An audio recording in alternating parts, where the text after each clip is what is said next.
तू सबका आधार, कण कण में है बस रहा तेरा रूप अपार। तीन काल है सत्य तू, मिथ्या है संसार। घट घट वासी हे प्रभु, अविनाशी करतार। दया से तेरी हो सभी, भव सागर से पार। निराकार साकार तू, जग के पालनहार। है बेअंत महिमा तेरी, दाता अपरंपार। परम पिता परमात्मा, सब तेरी संतान। भला करो सबका प्रभु, सबका हो कल्याण। भला करो सबका प्रभु, सबका हो कल्याण। श्री संपूर्ण हर देव वाणी एक तू ही निरंकार। ईश्वर के बोध बिना में मन उजला हो पाता है। बोध अगर हो जाए तो फिर दूर अंधेरा जाता है। काम क्रोध से भरा हुआ ये तेरे मन का आंगन है। कहाँ पे ईश्वर आ बैठेगा, मैला तेरा आसन है। मैले मन से स्वागत कैसे ईश्वर का कर पाएगा। मैले मन में उजला ईश्वर, सोच की कैसे आएगा। ज्ञान गुरु का पाने से ही मन निर्मल हो जाएगा। कहे हर देव बसेगा ईश्वर, मन मंदिर बन पाएगा। एक तू ही निरंकार। एक ईश्वर के बोध बिना में मन उजला हो पाता है। बोध अगर हो जाए तो फिर दूर अंधेरा जाता है। परम सत्कार योग प्यारी सत्संगत जी, प्यार से कहना सतगुरु माता जी के चरणों का ध्यान रख के बोलना। बोलिए सतगुरु माता सुदीक्षा सविंदर हरदेव जी महाराज की जय। आओ सत्संगत जी, आज दास को ये स्पेशल सेवा मिली है।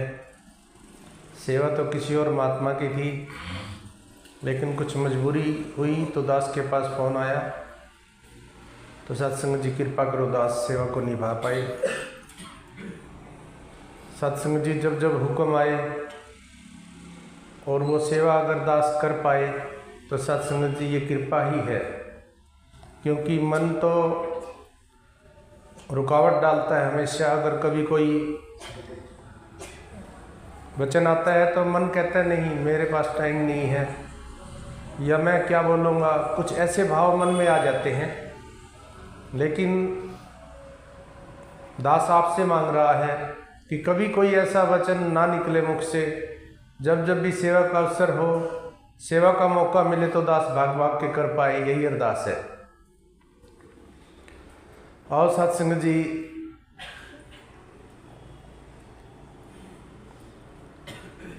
यहाँ वचन आया है कि एक ईश्वर के बोध बिना ना मन उजला हो पाता है। बोध अगर हो जाए तो फिर दूर अंधेरा जाता है। ईश्वर का बोध सत्संग जी, बोध हो जाना सत्संग जी, अपने आप को, अपने आप की जानकारी होना है।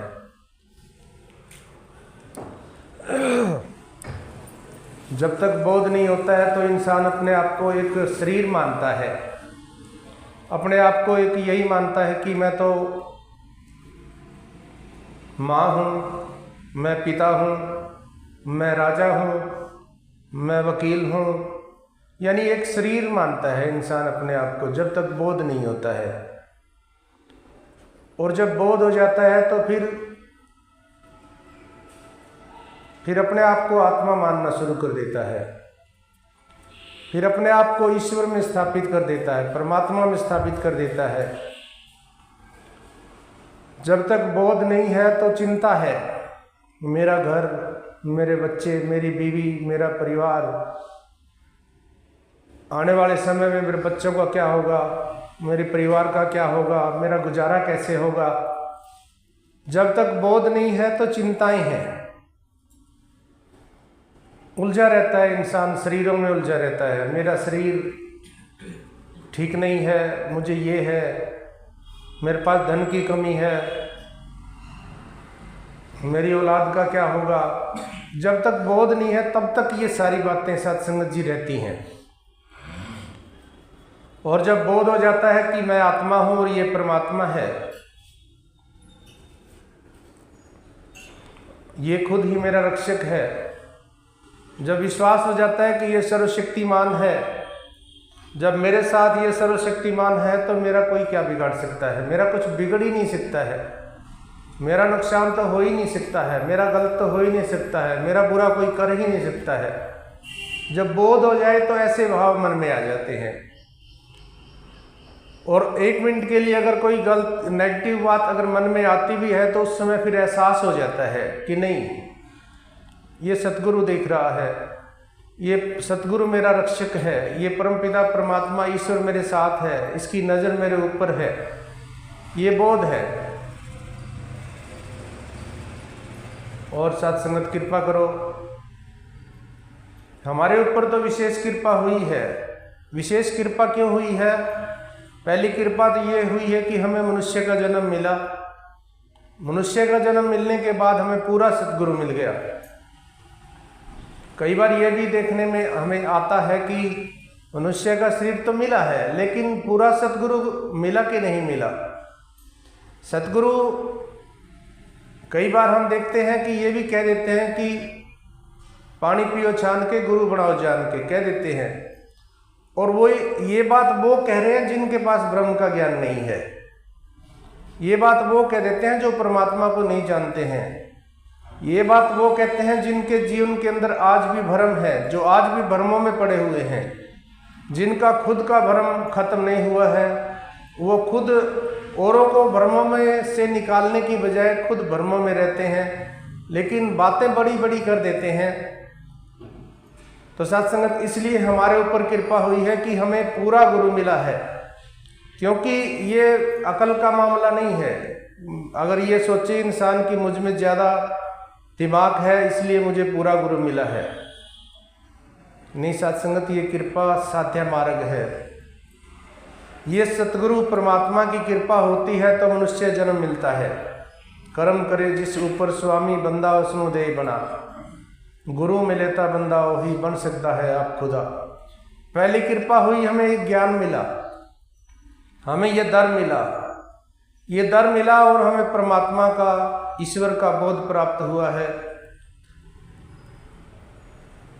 और सत्संगत जी दूसरी कृपा ये हुई है कि हमें ये बोध हुआ है, हमें अपने आप का एहसास हुआ है। हमारे जीवन के अंदर भ्रम थे, वो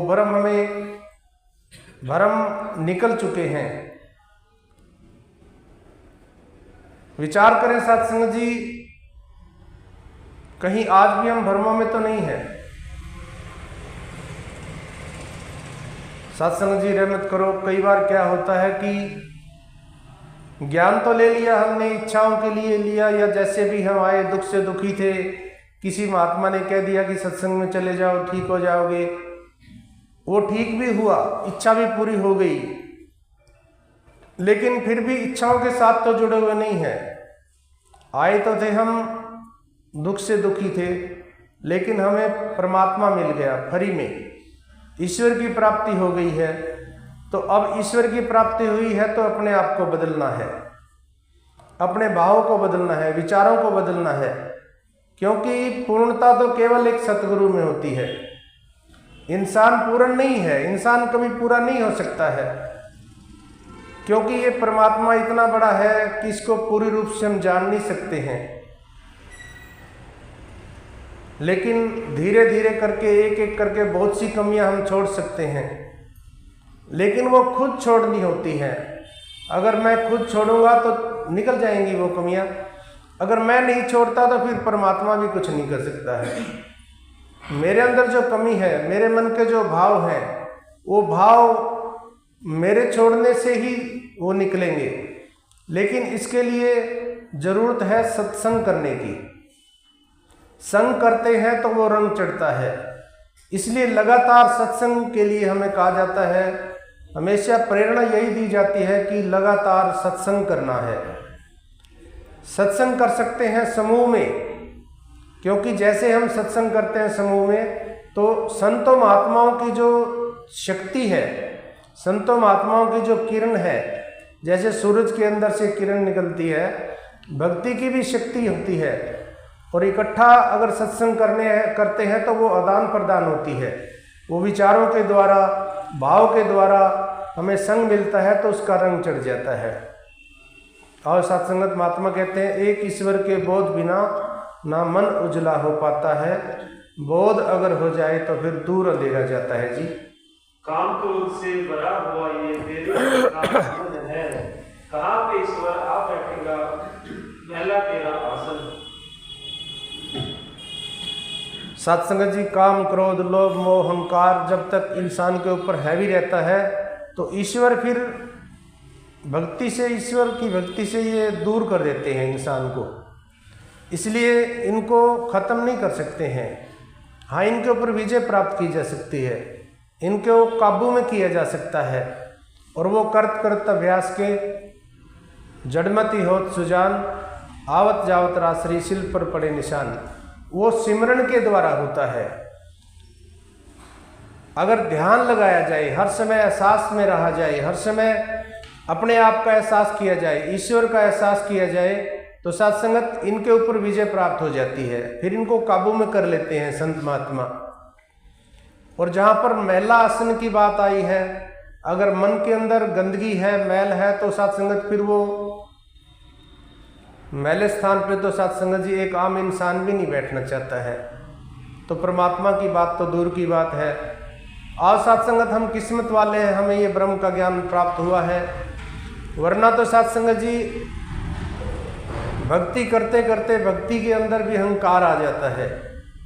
भक्ति करते हैं, भक्ति बहुत की, तब भी किया, जब भी कर लेते हैं, और शक्तियाँ भी प्राप्त हो जाती हैं, लेकिन जब तक ब्रह्म का ज्ञान साथ ना हो तो वो भी एक हानिकारक हो जाता है, वो भी एक दुख का कारण बन जाता है।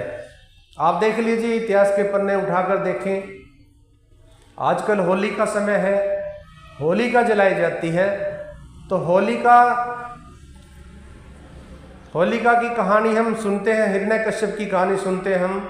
हिरण्यकश्यप ने भी कहते हैं कि परमात्मा को तप करके प्राप्त किया, परमात्मा प्रकट हुए तो परमात्मा ने कहा कि मांग लो, क्या मांगते हो।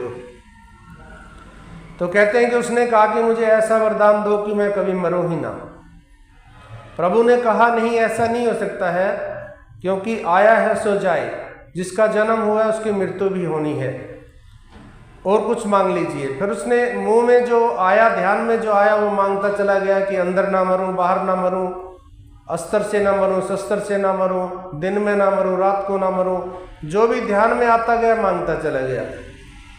अब उसको अभिमान हो गया कि मैं मरूंगा नहीं, मैं शस्त्र से नहीं कटता हूं, ये परमात्मा नहीं कटता तो मैं भी नहीं मरूंगा, अभिमान हो गया।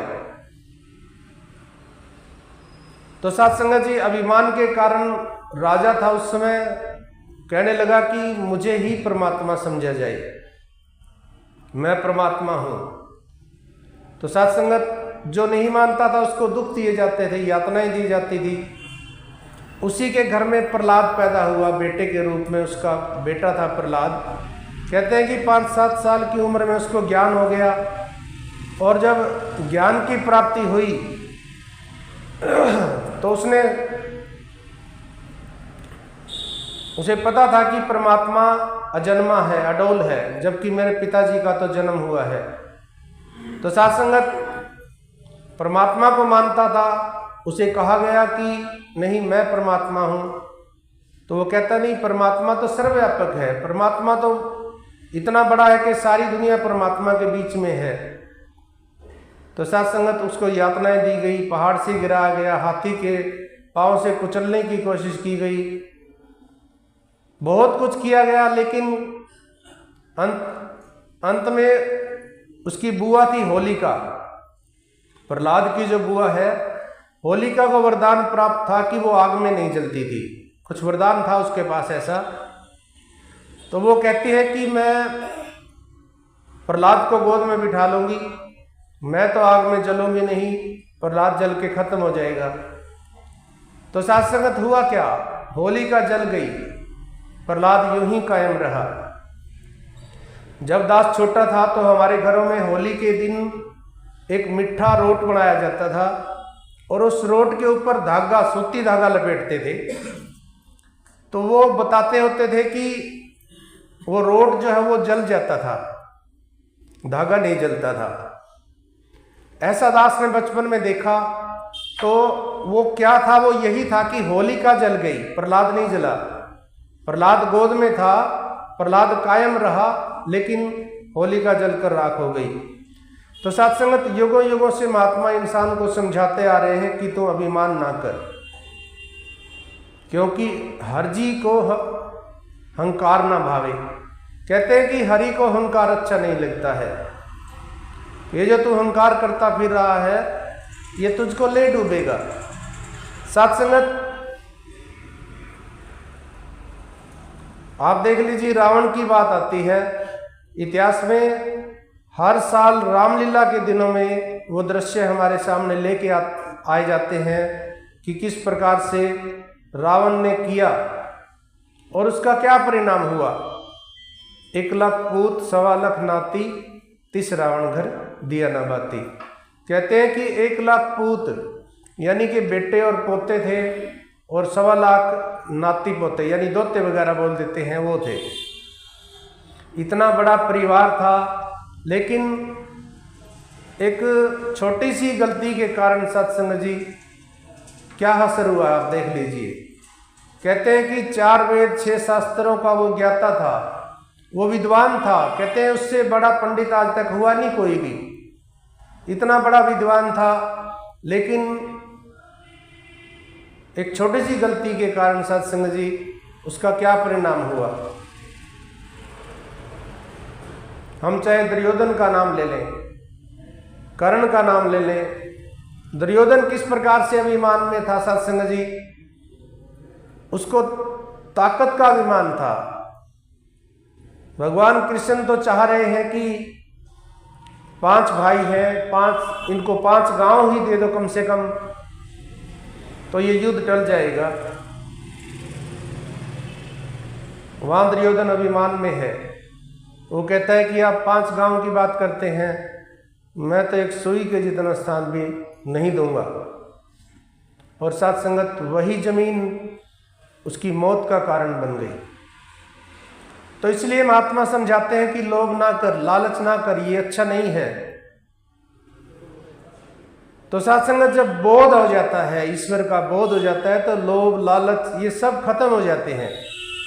फिर इंसान लोभ करता है तो उतना ही करता है कि जिसमें उसका गुजारा हो सके।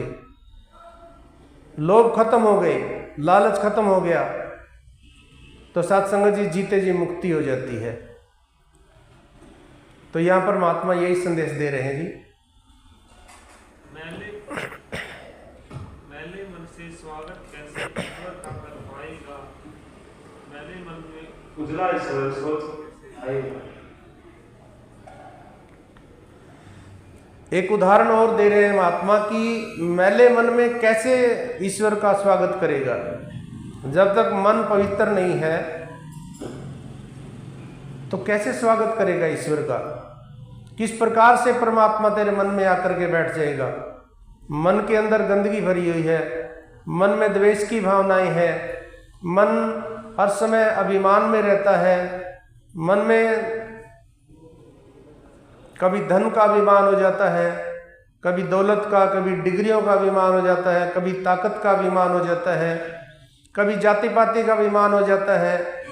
तो जब तक ये अभिमान है, जब तक मैं है, तो साध संगत जी फिर तू की आस नहीं करते हैं, क्योंकि ये मन एक है। इस मन में या तो हम अहंकार को बिठा सकते हैं या फिर निरंकार को बिठाया जा सकता है। जैसे गाड़ी का स्टीयरिंग होता है, स्टीयरिंग तो एक ही होता है, उसी स्टीयरिंग से हम गाड़ी को खड्डों में गिरा सकते हैं और उसी स्टीयरिंग से हम सड़क पे चला सकते हैं गाड़ी को। स्टीयरिंग तो एक है, तो मन तो साधो एक है, लेकिन कितने रंग बदलता है। कभी ये सीधा सीधा चलता, कभी ये उल्टा चलता है। कभी बने मन राम के जैसा और कभी मन रावण है। कभी बड़ा ही पापी है मन, कभी बड़ा ही पावन है। साध संगत जी, हमें कई बार हम देखते थे कि टीवी में दिखाया जाता था कि राक्षस के बड़े बड़े सींग होते हैं, डरावना सा चेहरा दिखाते थे। तो साध संगत, उनके सींग है या नहीं हमें नहीं पता है, लेकिन मन ही रावण है, मन ही राक्षस है, मन ही साधु है, मन ही भगत है, मन के जीते जीत है, मन के हारे हार है। साध संगत जी, जिसने भी मन के ऊपर विजय प्राप्त कर ली वो सुखी हो जाता है, और जिसका मन आज भी दुखी है, मन इधर उधर भागता है, तो वो ज्ञान के बाद भी सुखी नहीं है। ज्ञान के बाद भी उसका मन बेचैन रहता है, मन में शांति नहीं है, मन में ठहराव नहीं है, मन हर समय परेशान रहता है। तो ज्ञान का सूरज उदय नहीं हुआ है, यानी कि ईश्वर का बोध अभी हुआ नहीं है। दास भी अनेकों वर्षों तक ज्ञान लेने के बाद इसी तरह से दुखी था, परेशान था। कई वर्ष हो गए थे, तब भी साध संगत जी मन के अंदर एक गिला शिकवा रहता था। बेशक दास किसी से नहीं कहता था, लेकिन मन में रहता था कि हे प्रभु, हे परमात्मा, तूने मुझे क्या दिया है। मैं आज भी दुखी हूँ, मेरे पास धन नहीं है, मेरा तन सुखी नहीं है, मैं बेचैन रहता था। लेकिन साध संगत जी, कृपा हुई, आप संतों के आशीर्वाद से कृपा हुई तो साध संगत जी समझ आई। पूर्णता तो नहीं आ सकती है, दास ये नहीं कह रहा कि पूर्णता हो गई है। हाँ, धीरे धीरे आपके चरणों में बैठने से सारे के सारे मन के भ्रम चले गए। मन में एक दुख होता था, परेशानी होती थी तो दास दुखी होता था। लेकिन अब साध संगत जी मन वो नहीं है। अब अगर मान लीजिए 1 मिनट के लिए कोई दुख मन के अंदर कोई भाव आता भी है, तो फिर एहसास हो जाता है कि ये सर्वशक्तिमान परमात्मा मेरे साथ है, ये मेरा कभी गलत नहीं हो सकता, करने ही नहीं देगा ये गलत, क्योंकि इसकी मर्जी के बिना पत्ता नहीं हिल सकता है। साध संगत, हम कई बार देखते हैं भयंकर से भयंकर दुर्घटना हो जाती है, एक्सीडेंट हो जाता है, लेकिन इंसान जीवित रह जाते हैं। कई बार इंसान बहुत बड़ी ऊंचाई से गिर जाता है और नीचे भी पत्थर है, ऊपर से गिरा है, तो ऐसी अवस्था में जान बचनी मुश्किल है, लेकिन कुछ नहीं होता है। तो इसलिए कहते हैं कि जिसनु ए रखे ओनु कौन चखे। अगर इसने बचा के रखना है, अगर इसे बचा के रखना है तो कोई मार नहीं सकता है। अगर मृत्यु निश्चित है तो फिर ये भी कोई विरला होता है साध संगत जी जिसको ये बचा लेता है। वो भी वरदान होते हैं संतों महात्माओं के, नहीं तो साध संगत जी जो लिखा हुआ है वो होगा, क्योंकि पहले भई प्रावलद पाछे भय शरीर। जो दुख लिखा हुआ है तो वो संतों के चरणों में आने से खत्म हो जाते हैं। अनेकों कहानियां हम सुन चुके हैं कि छोटी उम्र थी, संतों महात्माओं के चरणों में रखा गया, उन्होंने आशीर्वाद दिया लंबी आयु, तो आज तक भी वो अमर है। वो ऐसी बात नहीं है, बदल जाती है आशीर्वाद से ना, लिखा हुआ भी बदल जाता है। और वो होता कैसे है? लगातार सत्संग करने से। मांगने से तो पता नहीं, कहते हैं कि बिन मांगे मोती मिले, मांगे मिले ना भीख। तो वो जरूरी नहीं है संत खुश हो जाए, मांगने की जरूरत नहीं है। अगर संत खुश हो जाए और सच्चे हृदय से कोई भी आशीर्वाद दे देते हैं तो साथ संगत जी वो पूरे भी हो जाते हैं। और साथ संगत हमें वो दर मिला है जहाँ से हमें आनंद की प्राप्ति हो सकती है। दुनियावी चीज़ों की कोई बात नहीं है, दुनियावी चीज़ें तो कहीं से भी मिल जाएंगी, लेकिन यहाँ मांगना है तो मुक्ति मांगनी है, आत्मिक शांति मांगनी है, भक्ति मांगनी है।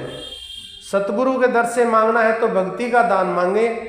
जिसको भक्ति मिल जाती है तो सारे दुख अपने आप खत्म हो जाते हैं। और साथ संगत ये लगातार सत्संग सेवा और सुमरण करने से ये सारी खुशियाँ प्राप्त होती हैं। जो किस्मत में नहीं लिखा होता वो भी मिल जाता है। तो इसलिए महात्मा कहते हैं कि लगातार सत्संग करना है, सेवा करनी है और घरों में सुमरण करना है। वैसे तो सुमरण हर श्वास के साथ होना चाहिए, असल में सुमरण एहसास है, अपने आप की याद रखना। लेकिन एहसास जब तक नहीं होता है तो सत्संग जी अपने घरों में बैठ के भी सुमरण करें, अपने परिवार के साथ करें, नहीं तो अकेले भी करिए। आप अकेले बैठ के विचार करें कि 5 परण क्या है, इनका भाव क्या है।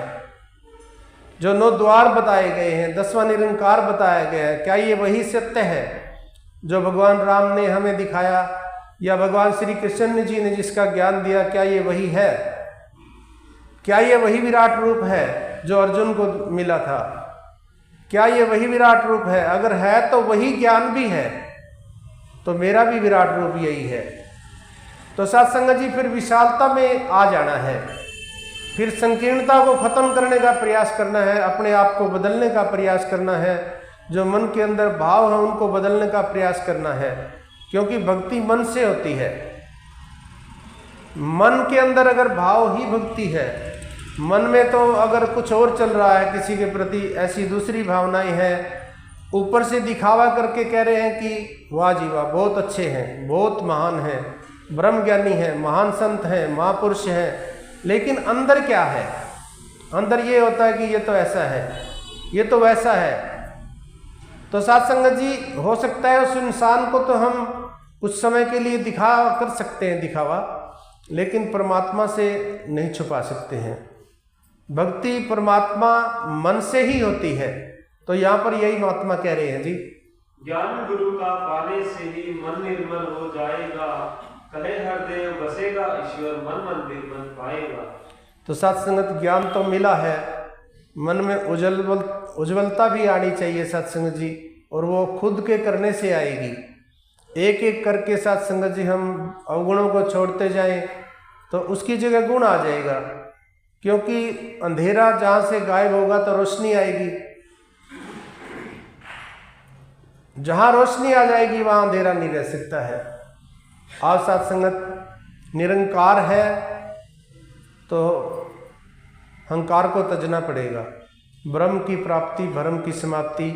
भ्रम आ गया है तो भ्रम नहीं रहने चाहिए जीवन के अंदर।